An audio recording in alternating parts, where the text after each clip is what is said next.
بسم الله الرحمن الرحيم. الحمد لله وكفى وسلام على عباده الذين اصطفى، خصوصا على سيد الرسل وخاتم الأنبياء وعلى آله الأتقياء وأصحاب النجوم الهدى. أما بعد، أعوذ بالله من الشيطان الرجيم. بسم الله الرحمن الرحيم. يا أيها النبي حسبك الله ومن اتبعك من المؤمنين. صدق الله مولانا العظيم وصدق رسوله النبي الكريم، ونحن على ذلك من الشاهدين والشاكرين، والحمد لله رب العالمين. يا رسول الله انظر حالنا، يا حبيب الله اسمع قالنا، إننا في بحر هم مورق خذ يدي ساحلنا أشكالنا. مولاي صل وسلم دائما ابدا على حبيبك خير الخلق كلهم، منزه عن شريك في محاسنه، فجوهر الحسن فيه غير منقسم. فاق النبيين في خلق وفي خلق، ولم يضاموه في علم ولا كرم. محمد سيد الكونين والثقلين والفريقين من عرب ومن عجم. ثم الرضا عن أبي بكر وعن عمر وعن علي وعن عثمان ذي الكرم. يا رب بالمصطفى بلغ مقاصدنا واغفر لنا ما مضى يا واسع الكرم. اللهم رب صل وسلم دائما ابدا على حبيبك خير الخلق كلهم. رب اشرح لي صدري ويسر لي امري واحلل عقدة من لساني يفقهوا قولي.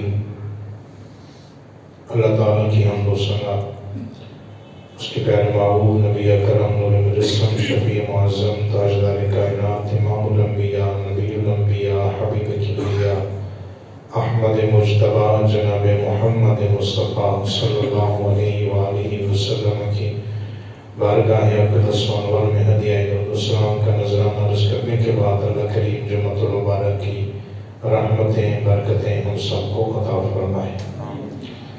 ماہ رمضان شریف کے بعد 15 شوال المکرم کو کفر اور اسلام کے درمیان دوسری بڑی جنگ، جسے جنگ احد کہا جاتا ہے، مدینہ طیبہ کے تھوڑا سا باہر نکل کے اس وقت، چونکہ اب یہ مدینہ شریف کے اندر ہی ہے، جہاں پہ احد پہاڑ ہے، اس کے دامن میں یہ جنگ لڑی گئی۔ جب راوی کریم آقا علیہ السلام ہجرت فرما کے مکہ سے مدینہ طیبہ تشریف لائے، تو آپ جانتے ہیں کہ اس سے پہلے جنگ بدر گزر چکی تھی، اور جنگ بدر میں اللہ کریم جل جلالہ نے اپنے محبوب کو اور محبوب کے صحابہ کو وہ فتح نصیب فرمائی کہ جس کا ذکر اللہ کے قرآن نے خود بیان فرمایا، اور اس فتح کے تذکرے آج تک موجود ہیں اور قیامت تک جاری و ساری رہیں گے۔ اب چونکہ میدان بدر میں کفار ناکام ہو چکے تھے اور ان کو ناکامی کا سامنا کرنا پڑا تھا، جس کی وجہ سے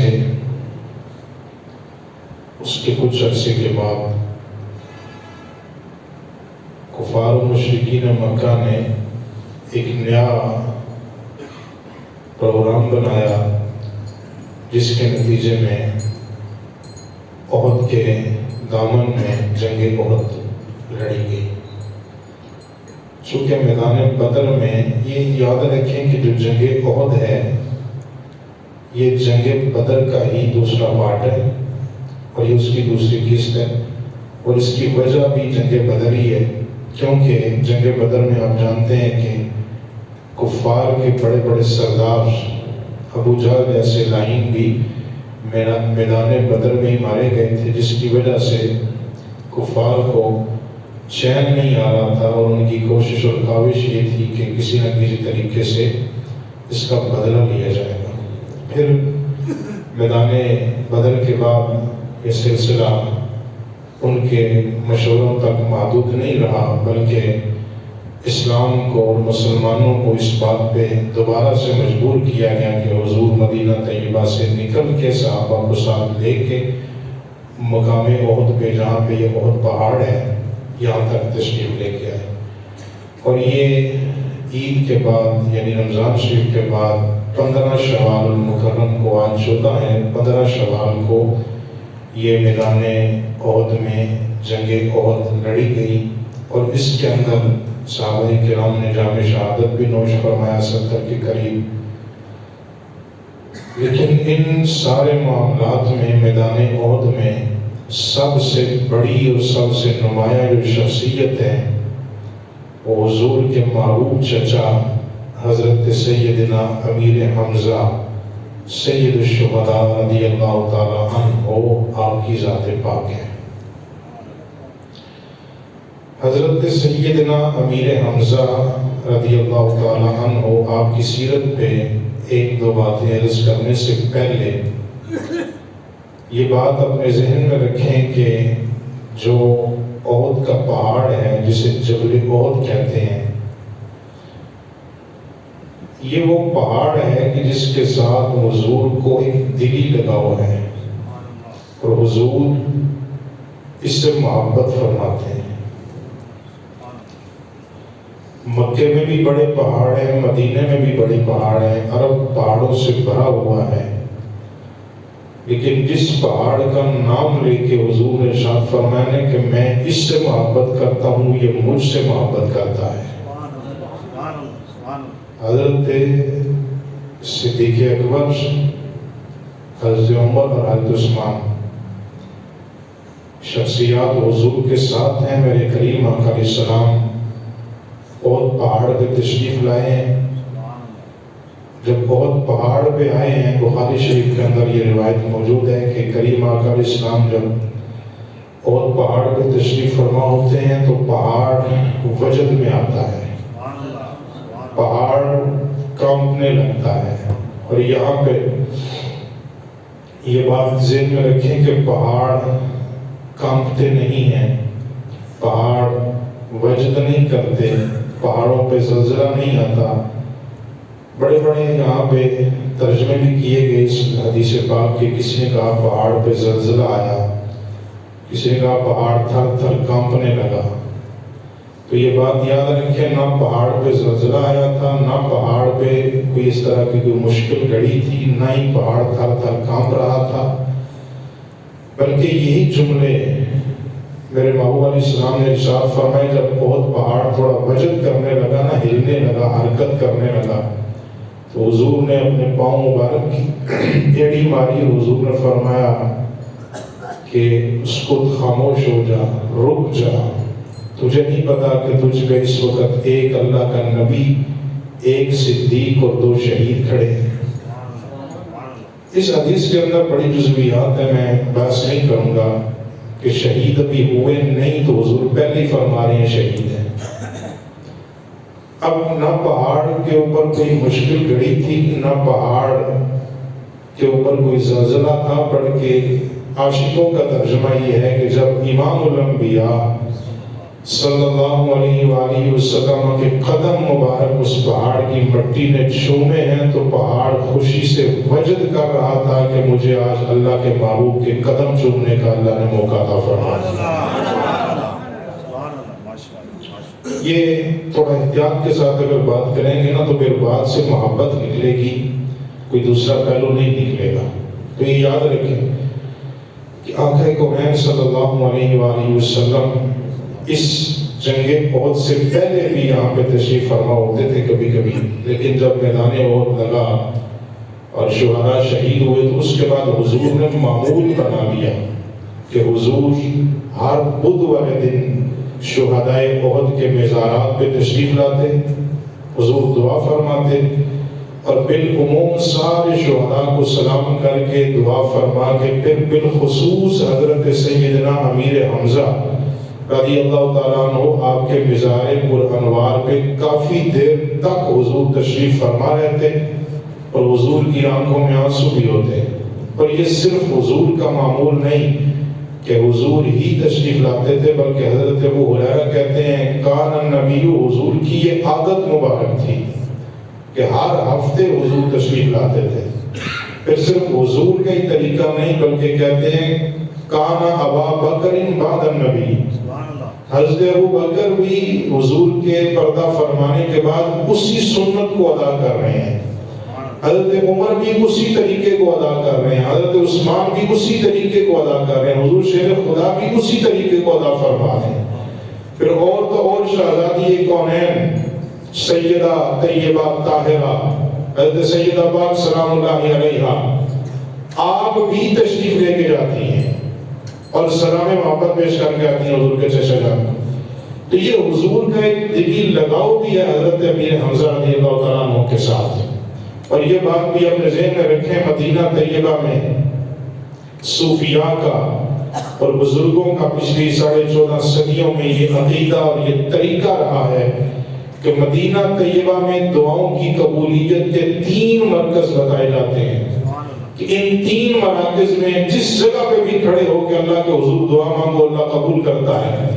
ان 3 مراکز میں پہلا مرکز ہے گنبد خضرا کے مکی کا مرکز، یہاں پہ کھڑے ہو کے جو بھی دعا مانگو اللہ قبول کرتا ہے، اور اگر قبولیت میں کچھ دیر لگے تو اسی دعا کو قبول کروانے کے لیے جنت البقیع کا نظارہ کر کے آؤ، پھر وہاں سے جب دعا کرو گے تو دعا رد نہیں کی جائے گی، اور اگر اب بھی کچھ رہ جائے اور سامنے نظر نہ آئے کہ قبول ہوئی ہے کہ نہیں ہوئی، تو پھر صوفیاء کہتے ہیں پھر گنبد خضرا کے مکی کو سلام محبت پیش کر کے جنت البقیع میں شہزادی کونین کی تربت انور کا نظارہ کر کے پھر چلے جاؤ سیدھا میدان احد کی طرف اور سید الشہداء کی بارگاہ میں سلام محبت پیش کرو۔ کاشف الکرب ہے میرے محبوب کا چچا حضرت امیر حمزہ، حضور نے فرمایا یہاں پہ جو بھی کوئی بندہ اپنی مصیبت لے کے آئے گا، میرے چچا کے نام کو اللہ نے وہ برکتیں اور وہ وسعتیں عطا فرمائی ہیں۔ چچا امیر حمزہ کے مزار پہ آ کے کوئی بندہ اپنی مشکل کے لیے دعا کرے گا، میرا مالک رد نہیں کرتا، میرے چچا کی برکت سے اللہ دعا کو قبول فرما لے گا۔ تکبیر،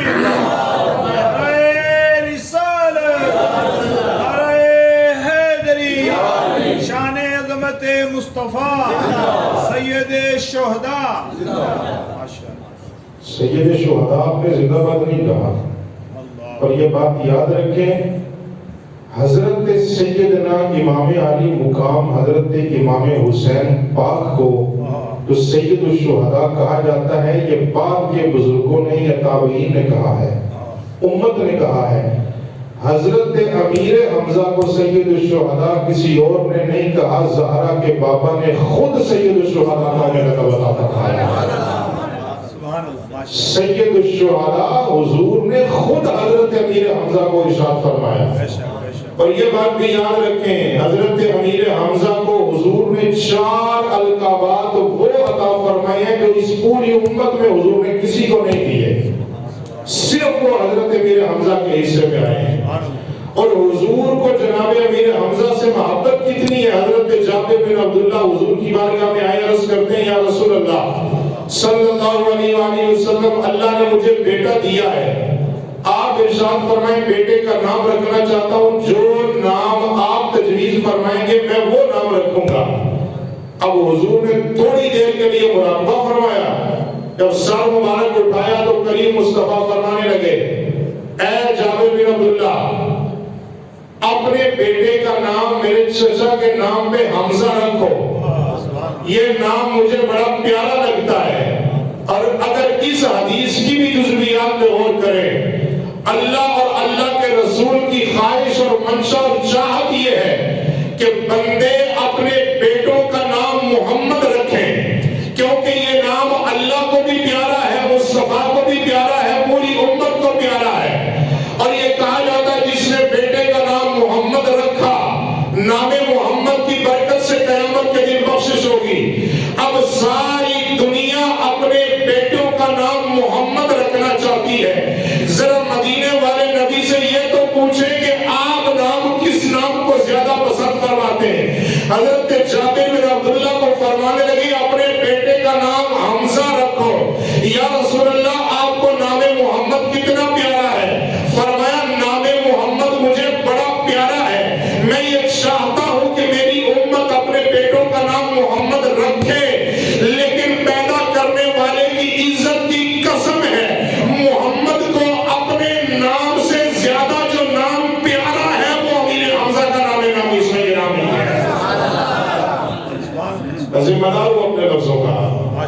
فرمایا میرے نام سے بھی جو نام مجھے پیارا ہے وہ حضرت امیر حمزہ کا نام ہے. یہ نام بڑی برکت والا ہے, یہ نام بڑی رحمت والا ہے, اور اس نام کے چرچے صرف زمین میں نہیں, اس نام کے چرچے آسمانوں میں بھی ہیں. اللہ کے محبوب نے ارشاد فرمایا اسد اللہ و اسد رسولہ, حضرت امیر حمزہ خدا کا بھی شیر ہے, پیارے مصطفیٰ کا بھی شیر ہے. اے سبحان اللہ. میں بالکل تقریر کرنے کا موڈ میں نہیں ہوں, قرآن صاحب نے پڑھا ہے, بالکل موڈ نہیں ہے میرا, لیکن اگر آپ بولیں گے تو 5 منٹ گفتگو کروں گا. حضرت امیر حمزہ حضرت مولا کائنات کو فرمایا یہ خدا کا شعر ہے. جب چچا کی باری آئی تو فرمایا یہ خدا کا بھی شعر ہے, یہ مصطفیٰ کا بھی شعر ہے. یہ حضور نے خود ارشاد فرمایا. اور پھر ایک مرتبہ میرے کریم آقا علیہ السلام کی محفل لگی ہے, میرے محبوب علیہ السلام اپنا چہرہ انور آسمان کی طرف اٹھاتے ہیں, آسمان کی طرف اٹھا کے پھر حضور نے اپنا چہرہ مبارک جب نیچے صحابہ کی طرف کیا تو حضور کے چہرے میں مسکراہٹ ہے. صحابہ عرض کرتے ہیں یا رسول اللہ سمجھ نہیں آئی مسئلے کی, چہرہ آسمان کی طرف اٹھایا پھر نیچے جھکایا تو چہرے میں مسکراہٹ کیسی؟ محبوب ارشاد فرمانے لگے میں نے اپنے چچا امیر حمزہ کا نام پہلے آسمان کے کلیجے پہ دیکھا ہے. یا رسول اللہ کیا لکھا ہے؟ حضور نے فرمایا لکھا ہے حمزہ بن عبد المطلب اسد اللہ و اسد رسولہ. حضور نے دوسری مرتبہ چہرہ اٹھایا, 7 مرتبہ چہرہ والضحیٰ اٹھا اور نگاہیں نیچے آئیں. صحابہ سے فرمایا 7 آسمانوں کے کلیجے پہ یہ لکھا ہے حمزہ بن عبد المطلب اسد اللہ و اسد رسولہ. حمزہ بن عبد المطلب یہ خدا کا بھی شعر ہے, مصطفیٰ کا بھی شعر ہے. یا رسول اللہ یہ نام اور یہ لقب آسمانوں پہ لکھوانے کی وجہ کیا ہے؟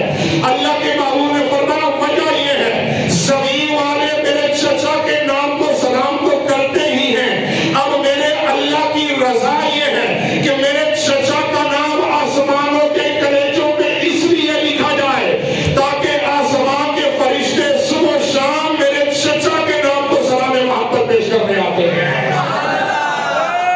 تکبیر,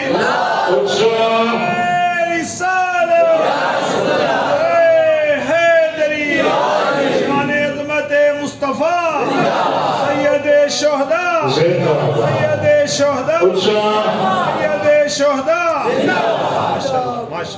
فرمایا چچا کا نام خدا نے اپنی مرضی سے لکھوایا, پھر زمین کے نہیں اور کسی بندے سے نہیں لکھوایا.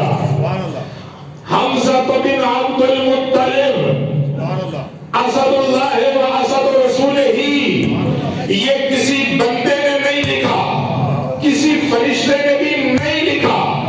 حمزہ بن عبد المطلب اسد اللہ و اسد رسولہ, نہ یہ کسی بندے نے لکھا نہ فرشتے نے لکھا, خدا نے اپنی قدرت کاملہ کے ساتھ اس نام کو لکھوایا بھی ہے, سلام محبت بھی پیش کروایا ہے. حمزہ بن عبد المطلب اسد اللہ و اسد رسولہ. آقا علیہ السلام نے اعلان نبوت فرمایا. چلے میں یہ بات عرض کرتا ہوں, پہلے یہ بات سنیں. حضور ہر بدھ والے دن شہدائے احد کے مزارات پہ تشریف لے کے آتے ہیں. بڑے آرام سے یہ جملہ سنیے گا. حضور کے پردہ فرمانے سے تقریباً 1 ماہ پہلے حضور یہاں پہ تشریف لائے ہیں. یہ جملہ پوری توجہ سے سنیے گا, بڑے آرام سے میں کرنے لگا ہوں.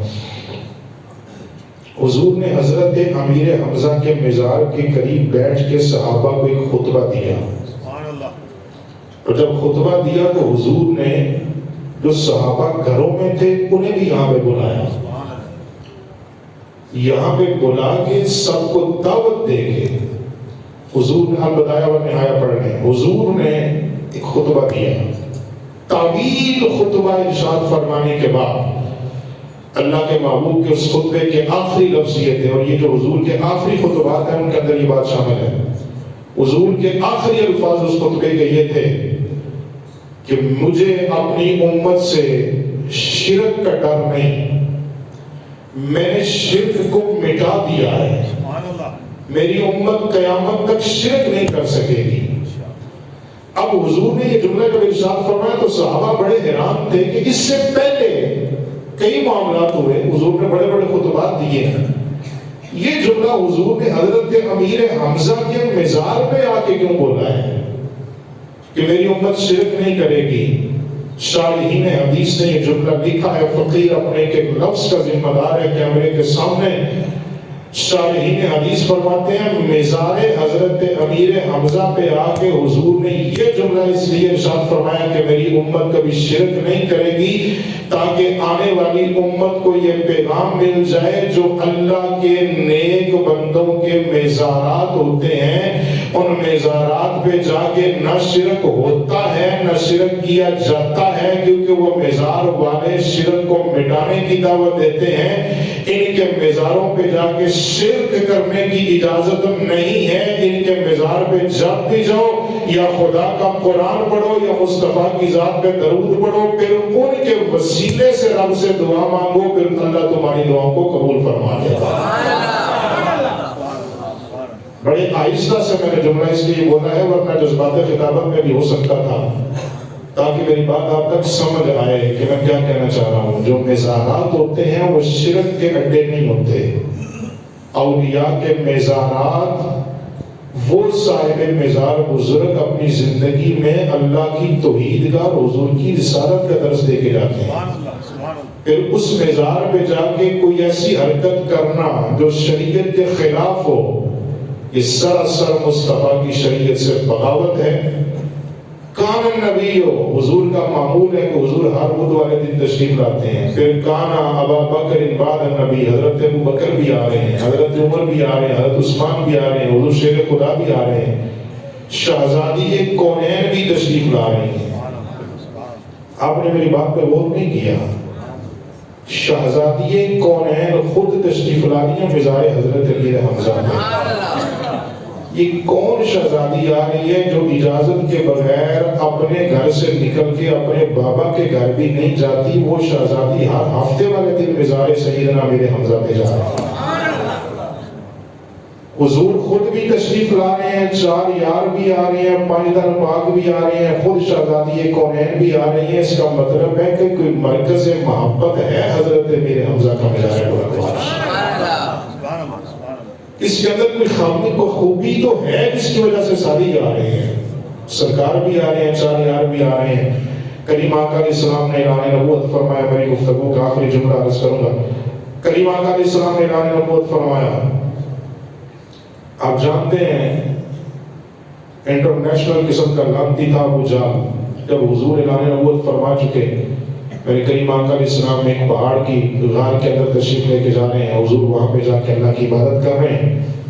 ابو جہل نے دیکھا اس وقت اللہ کے محبوب کے ساتھ کوئی دوسرا بندہ نہیں، اس لانتی نے موقع کو غنیمت سمجھتے ہوئے پہلے تو حضور کو کچھ ایسے الفاظ بولے جو حضور کی شایع میں شان نہیں تھے، بہت کچھ اس نے کہا، جب کہہ چکا تو حضور نے کسی بات کا جواب عطا نہ فرمایا۔ آخر اس نے تنگ آ کے حضور بولے ہی نہیں، کوئی بات کی نہیں، تو اس نے زمین سے پتھر اٹھایا اور وہ پتھر سیدھا حضور کی پیشانی پہ جا کے مارا۔ کریم آقا علیہ السلام کی پیشانی اقدس سے کچھ خون کے قطرے نکلے، زخم گہرا ہوا۔ محبوب علیہ السلام اپنے ماتھے پہ ہاتھ رکھا، زخم کو چھپاتے ہوئے اس پہاڑ کی غار سے نکلے اور حضور کی آنکھوں میں آنسو روکتے ہوئے اللہ کا محبوب جب صحن حرم میں پہنچا، اور تاریخ مکہ کی ہر کتاب یہ بات آپ کو بتائے گی، حضور کی زبان پہ یہ الفاظ تھے، کاش آج میرے بابا عبداللہ زندہ ہوتے، کاش آج میری ماں حضرت آمنہ زندہ ہوتی، تو کسی نامتی کو یہ جرأت نہ ہوتی کہ وہ آج مجھ پہ کوئی ہاتھ اٹھا سکتا، شاید کہ مجھے یتیم سمجھ کے کسی نے اتنا ظلم کر دیا ہے۔ اللہ کے محبوب کی زبان پہ یہ لفظ جاری ہے کہ حضور صحن حرم میں تشریف لے آئے۔ جب اللہ کے محبوب صحن حرم میں آئے تو اس وقت حضرت امیر حمزہ ابھی دامن اسلام میں نہیں آئے، اظہار اسلام نہیں فرمایا۔ حضرت امیر حمزہ شکار کا شوق رکھتے ہیں، یہ جملہ سنیے گا، شکار کر رہے ہیں، شکار کرتے کرتے جب ایک ہرنی کو شکار کیا، مارنے لگے تو اس ہرنی نے کہا، لفظوں کا ذمہ دار ہو کیا میری کی آنکھ دیکھ رہی ہے، اس ہرنی نے کہا پروردگار مجھے کچھ دیر کے لیے زبان کو دے، میں تیرے بندے سے بات کرنا چاہتی ہوں۔ حربی نے یہ جو جملے بولے تاریخ مکہ کی ہر کتاب نے نقل کیا، 14.5 صدیوں میں یہ جملے لکھے جا رہے ہیں۔ حربی نے حضرت حمزہ کی طرف دیکھ کے کہا، اے حمزہ تم مجھے کیوں مارتا ہے؟ اگر تجھے مارنا ہی ہے تو پھر اس لعنتی کو جا کے مار جس نے تیرے بھتیجے محمد کو مارا ہے۔ حضرت امیر حمزہ کہتے ہیں آنسوئی خون تھا جب جوش میں آئے۔ حضرت امیر حمزہ گھر نہیں جا رہے، جب گھر پہنچے تھوڑی دیر کے لیے لونڈی نے کھانا رکھا، کھانے کا دل نہیں کر رہا، شکار کا دل نہیں کر رہا۔ حضرت امیر حمزہ اپنی لونڈی سے پوچھ رہے، بتاؤ آج مکے میں کوئی عجیب واقعہ تو نہیں بنا؟ لونڈی نے کہا مجھے پتہ یہ چلا ہے کہ آج آپ کے بھتیجے کو کسی لعنتی نے مارا ہے، آپ کا جو پیشانی مبارک ہے، چہرے مبارک پہ زخم آئے ہیں۔ حضرت امیر حمزہ نے ابھی اظہار اسلام نہیں کیا، ابھی صرف حضور کو بھتیجا سمجھ کے دفاع کرنے آ رہے ہیں، صرف یاری نبھانے کے لیے آ رہے ہیں، کیونکہ بچپن میں حضرت امیر حمزہ حضور کے ساتھ دوستی بھی رکھتے تھے، چچا بھی تھے، عمر سے بڑے بھی تھے، یارانہ بھی تھا۔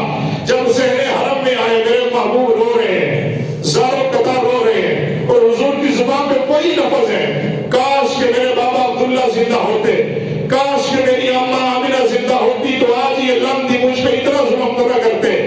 جب یہ جملے حضرت امیر حمزہ نے سنے، یہ حضرت امیر حمزہ نے جملے سننے کی دیر تھی، حضور کے سر مبارک کے اوپر ہاتھ رکھا، ہاتھ رکھ کے فرمانے لگے محمد پریشان کیوں ہوتا ہے؟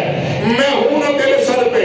اس وقت شفیق چچا جناب ابو طالب اس وقت موجود مکے میں نہیں تھے، جس کی وجہ سے یہ سارا معاملہ پیش آیا۔ حضرت امیر حمزہ نے دیکھا یہ لعنتی کہاں پہ ہے، کدھر ہے ابو جہل؟ ایک کونے میں چھپ کے بیٹھا تھا۔ حضرت امیر حمزہ جب وہاں پہ پہنچے، کمان نکالی، سر پہ جا کے مارا، سر پھاڑا اور یہ جملے بولے، تیری جرأت کیسے ہوئی کہ تو نے میرے محمد کی آنکھوں میں آنسو لے کے آیا؟ تیری جرأت کیسے ہوئی کہ تو نے میرے محمد بھتیجے کے اوپر اتنا ظلم کیا؟ جب مار کے واپس آئے، آگے حضور کی بارگاہ میں عرض کرنے لگے، میرے بھتیجے میں تیرا بدلہ لے آیا ہوں۔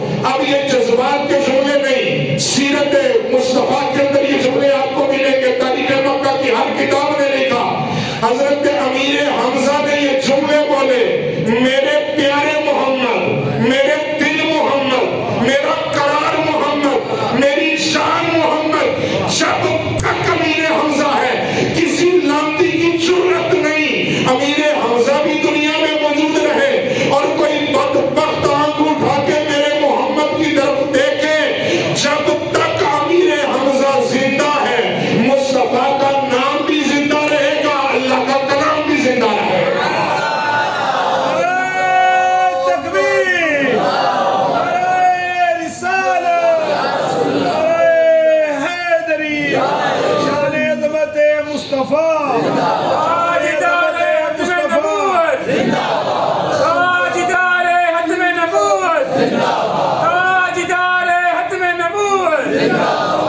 بس یار تک یہ بس آخری جملہ۔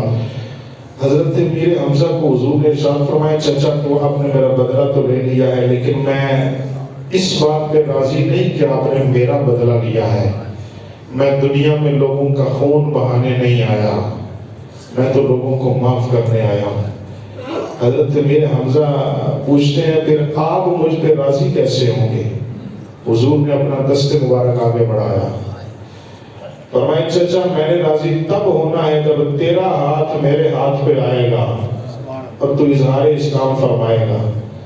حضرت امیر حمزہ کہتے ہیں اچھا اگر میں کلمے کا اظہار کروں تو پھر آپ راضی ہو جائیں گے؟ حضور نے فرمایا چچا راضی ہو جاؤں گا، میں پوری ذمہ داری سے قرآن پہ ہاتھ رکھ کے یہ جملہ بول رہا ہوں، اس پوری کائنات میں جس نے بھی کلمہ پڑھا ہے نا اس نے اس لیے پڑھا ہے یا خدا راضی ہو یا جنت ملے۔ اس پوری کائنات میں صرف امیر حمزہ کی ذات وہ ہے جس نے جب کلمہ پڑھا تو یہ نہیں کہا کہ خدا راضی ہو جائے جنت ملے۔ حضرت امیر حمزہ نے صرف اس لیے کلمہ پڑھا ہے تاکہ پیارا مصطفیٰ مجھ پہ راضی ہو جائے۔ حضرت امیر حمزہ نے اس لیے اظہار اسلام فرمایا۔ اور یہ بات بھی یاد رکھیں آپ لوگ، میں جب حاضری کے لیے جاتے ہیں حرم مکہ میں طواف کعبہ ہوتا ہے نا، تو طواف کے دوران ہم پڑھتے ہیں لبیک اللہم لبیک، یا پھر دعائیں پڑھی جاتی ہیں. سب سے پہلے حضرت امیر حمزہ نے اظہار اسلام فرمانے کے بعد جو طواف کیا ہے نا، طواف کرتے کرتے حضرت امیر حمزہ نے نہ تلبیہ پڑھا ہے نہ دعائیں پڑھی ہیں. حضرت امیر حمزہ نے خانہ کعبہ کے چکر لگاتے ہوئے جو جملے بولے ہیں وہ جملے یہ تھے: اشہد ان محمد رسول اللہ. میں گواہی دیتا ہوں کہ محمد اللہ کے رسول ہیں. جب یہ جملے بولے گئے اسی وقت جبریل امین حاضر خدمت ہوئے، عرض کرتے ہیں: اے اللہ کے محبوب، اللہ فرماتا ہے یا ایھا النبی حسبک اللہ ومن اتبعک من المؤمنین. سویا امیر حمزہ نے جب اسلام قبول کر لیا ہے اب فکر کرنے کی ضرورت نہیں. امیر حمزہ کے اسلام کی برکت سے خدا تیرا نام بھی باقی رکھے گا، تیرے اسلام کو بھی اللہ باقی رکھے گا.